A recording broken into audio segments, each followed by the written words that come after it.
মহানবীর ইশক যার মধ্যে নাই সে কিভাবে মুসলমান হবে? মুসলমান হওয়ার প্রশ্নই আসে না। মুসলমানের মূল শর্তই হলো রসুলের প্রেম। কি প্রেম? আল্লাহ কি বলছেন?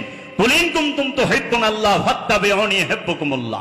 কে আছো আমি আল্লাহকে ভালোবাসতে চাও, সে আমার হাবিবকে ভালোবাসো। আল্লাহর হাবিব বললেন, কে আছো আমি আল্লাহর হাবিবকে ভালোবাসতে চাও, সে আমার ইতরাতকে, আমার আহলে বাইতকে, আমার বংশকে ভালোবাসো। আল্লাহ কোরআনে কি বললেন? অবশ্যই তোমাদের আমার রসুলের উপর ঈমান আনতে হবে। এই ঈমান কি মুখের জিনিস? মুখের বিষয়? বইলা ভালাইলাম লা ইলাহা ইল্লাল্লাহু মুহাম্মদ রাসূলুল্লাহ, পয়রা ভালাইলাম, ঈমান আয় পড়লো। এটা তো অতি সহজ। আজকে যে হিন্দু থেকে মুসলমান হ্যাঁ উপরে ফেলে পুরা ইমানদার, 12টা বাজায় ফেলা। ঈমান কারে কয়? ঈমান কাকে বলে?